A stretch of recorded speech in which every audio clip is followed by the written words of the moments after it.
திருச்செந்தூரில் விஜயின் தமிழக வெற்றி கழகத்தில் உறுப்பினர் சேர்க்கை முகாமில் குளறுபடி. 2 கோஷ்டிகளாக பிரிந்து உறுப்பினர் சேர்க்கை. கூட்டம் நடந்து கொண்டிருக்கும் பொழுது வெளியேறிய மீனவ இளைஞர்கள். விஜயின் தமிழக வெற்றி கழகத்திற்கு தமிழகத்திற்கு ஆங்காங்கே உறுப்பினர்கள் சேர்க்கும் முகாம் நடந்து வருகிறது. இதற்காக தூத்துக்குடி மாவட்டத்தில் 2 கோஷ்டிகளாக பிரிந்து உறுப்பினர் சேர்க்கை நடந்து வருகிறது. தூத்துக்குடி மாவட்ட பொறுப்பாளர் அஜிதா ஆக்னல் தலைமையில் ஒரு பிரிவினரும், மற்றொரு தூத்துக்குடி மாவட்ட பொறுப்பாளர் சஜி தலைமையில் ஒரு குழுவினரும் என 2 கோஷ்டிகளாக சேர்ந்து ஆங்காங்கே உறுப்பினர் சேர்க்கை முகாமில் ஈடுபட்டு வருகின்றனர். இந்த நிலையில் தூத்துக்குடி மாவட்டம் திருச்செந்தூரில் உள்ள IMA மஹாலில் தமிழக வெற்றி கழகத்திற்கு உறுப்பினர் சேர்க்கும் முகாம் நடந்தது.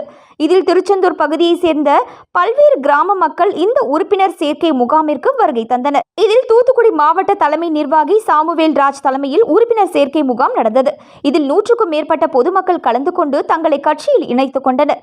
அப்பொழுது ஆலந்தலை மீனவ கிராமத்தை சேர்ந்த 50க்கும் மேற்பட்ட மீனவ இளைஞர்கள் உறுப்பினர் சேர்க்கை முகாமில் இருந்து வெளியேறினர். தாங்கள் அனைவரும் தூத்துக்குடி மாவட்ட பொறுப்பாளர் அஜிதா ஆக்னல் தலைமையில் கட்சியில் இணைத்துக் கொள்வதாக தெரிவித்துவிட்டு அந்த இடத்தை விட்டு கிளம்பினர். இதனால் அங்கு சிறிது நேரம் சலசலப்பு ஏற்பட்டது. அதைத் தொடர்ந்து நிகழ்ச்சி தொடங்கியது. சாமுவேல் ராஜ் பேசி முடித்ததும் பொதுமக்கள் தங்களை கட்சியில் இணைத்துக் கொண்டனர்.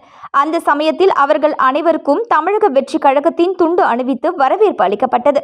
தமிழக வெற்றி கழகத்தில் 2 கோஷ்டிகளாக பிரிந்து கிடக்கும் நிலையில் தற்போது தூத்துக்குடி மாவட்டத்தில் என்ன நடக்கிறது என்று தெரியாமல் கட்சி தலைமை குழப்பத்தில் இருக்கிறது.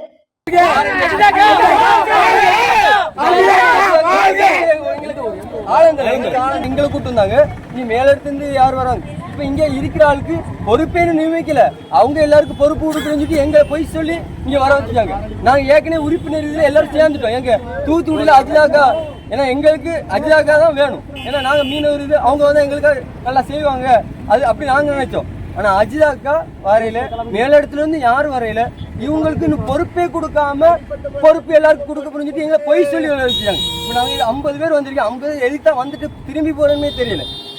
அதான் உங்களுக்கு சொல்லணும்னு சொல்றேன். ஏன்னா